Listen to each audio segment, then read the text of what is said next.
Hello student, আমি Tapas sir. আজকের video তোমাদের ফিফথ সেমিস্টারে হিস্ট্রি অনার্সের যে CC12 পেপারটি আছে তার মার্কস 5-এর ফুল সাজেশান অর্থাৎ অধ্যায়ভিত্তিক যে গুরুত্বপূর্ণ সাজেশান নিয়ে চলে এসেছি। আর তোমাদের কিন্তু মার্কস 10-এর সাজেশান দিয়ে দিয়েছি, তার লিঙ্কও এই ভিডিও ডেসক্রিপশন বক্সে দিয়ে দেবো, তোমরা পারলে দেখে নয়। এমনকি তোমাদের ফিফথ সেমিস্টারে আমি যে ভিডিও তোমাদের করেছি, যে আমার 11 পেপার বলো বা ডিএসসি A3 B3 এবং তোমাদের যে কোশ্চেন পেপার, এমনকি তোমাদের শর্ট কোশ্চেন উত্তর, তার একটা প্লেলিস্ট করা আছে ফিফথ সেমিস্টার হিস্ট্রি অনার্স বলে, তোমার 2025 বলে। তোমরা কিন্তু প্লে লিস্টে গিয়ে তোমরা দেখতে পারো তোমাদের কী কী ভিডিও তোমার দিয়েছি আমি তোমাদের। তো দেখো, তোমাদের এবারে CC12-এর মার্কস 5-এর যে প্রশ্নগুলো আছে, যেখানে আমি তোমাদের ইম্পর্টেন্ট, সাপোর্টিং এবং এক্সট্রা সবই কিন্তু এই ভিডিওতে আলোচনা করব। কেউ কিন্তু ভিডিও স্কিপ করবে না। তো দেখো, তোমাদের প্রথম প্রশ্ন, 1765 সালে দেওয়ানি লাভের তাৎপর্য লেখো, যেটি 2022 সালে এসেছিলো। তোমাদের কিন্তু 2022 সালের প্রশ্নপত্রটি এবারে খুবই ইম্পর্টেন্ট। আর মনে রাখবে, CC12 তোমাদের কিন্তু একটু প্রশ্ন একটু কঠিন হয়ে থাকে, তাই তোমাদের বলবো আমি, তোমরা কিন্তু এই পেপারটা তোমরা কিন্তু একটু ভালো করে তোমরা কিন্তু পড়বে, ঠিক আছে? তো 1765 সালে কি বললাম, দেওয়ানি লাভের তাৎপর্য খুবই ইম্পর্টেন্ট প্রশ্ন পরীক্ষা কিন্তু আসার জন্য। নেক্সট, ওয়াহাবি আন্দোলনের প্রকৃতি লেখো, এটিও 22 সালে এসেছিলো এবং এটিও কিন্তু পরীক্ষায় আসার সময় কিন্তু অত্যন্ত প্রবল তোমাদের পরীক্ষার জন্য। নেক্সট, সম্পদের বহির্গমন বা পলাশির লুণ্ঠন। দেখো, তোমাদের কিন্তু সম্পদের বহির্গমন 2022 সালে এসেছিলো, এর সাপোর্টিং হচ্ছে পলাশির লুণ্ঠন বলতে কী বোঝো, ঠিক আছে? তো 1, 2, 3 বিশালই ইম্পর্টেন্ট তোমাদের এই পেপারের জন্য। নেক্সট, 1773 সালে রেগুলেটিং অ্যাক্টের গুরুত্ব লেখো, এটিও 2022 সালের প্রশ্ন, এটিও কিন্তু খুব ইম্পর্টেন্ট, পরীক্ষা আসতে পারে।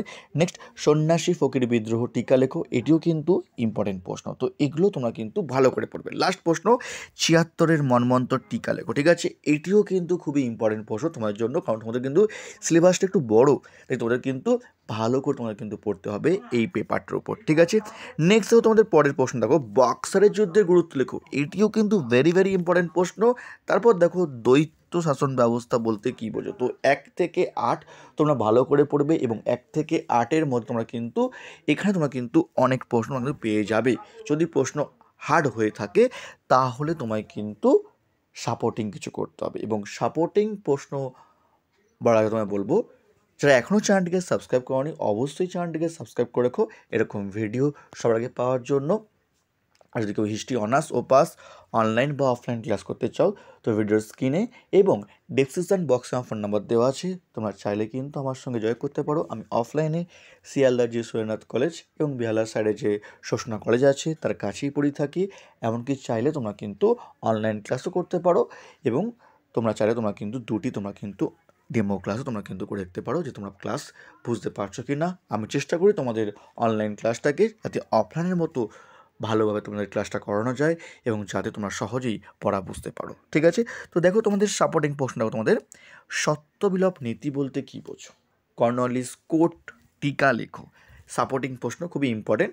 নেক্সট, উডের ডিসপ্যাচ, যেটি 2022 সালে এসেছিলো, টিকা লেখো। নেক্সট, কৃষি বাণিজ্যকরণের প্রভাব। তো এগুলো আগে 1 থেকে 8 যে প্রশ্ন আমাদের দেওয়া আছে ভালো করে করার পর তারপর তোমার সাপোর্টিং এই প্রশ্নগুলি করে যাবে, ঠিক আছে?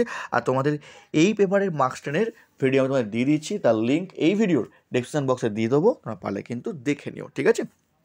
নেক্সট দেখো, তোমার এক্সট্রা প্রশ্ন তোমাদের, কারণ কী বলে তোমাদের আমি এই পেপারের প্রশ্নগুলো টাফ হয়ে থাকে, তাই তোমরা বলবো চেষ্টা করবে তোমরা এক্সট্রা অর্থাৎ 5 মার্কস তোমরা কিন্তু ভালো করে করবে। এই 5 মার্কস তোমরা কিন্তু কিছু এক্সট্রা প্রশ্ন দেখো তোমরা দিয়েছি। তোমরা দেখো, মহাবিদ্রোহের ব্যর্থতার কারণ লেখো, খুবই একটা ইম্পর্টেন্ট প্রশ্ন, তোমরা করে যাবে। নেক্সট, হায়দ্রাবাদকে উত্তর রাজ্য বলা হয় কেন, দেখে যাবে। নেক্সট, ভারতে ঔপনিবেশিক আমলে পুলিশি বাহিনীর কাঠামো কীরূপ ছিল, এটি 2022 সালের প্রশ্ন। নেক্সট, মহলারি বন্দোবস্ত, এবং তোমরা পারলে কিন্তু পিটে ইন্ডিয়া অ্যাক্ট বা পিটে ভারত শাসন আইন এগুলো করেছো। তো এই ছিল তোমাদের CC12-এর মার্কস 5-এর সাজেশান। যারা এখনও চ্যানেলটিকে সাবস্ক্রাইব করোনি অবশ্যই চ্যানেলটিকে সাবস্ক্রাইব করে রেখো এরকম ভিডিও সবার আগে পাওয়ার জন্য। তো আজকের মতো এইটুকুই, খুব তাড়াতাড়ি তোমাদের জন্য নতুন কোনো ভিডিও নিয়ে আবার আসবো।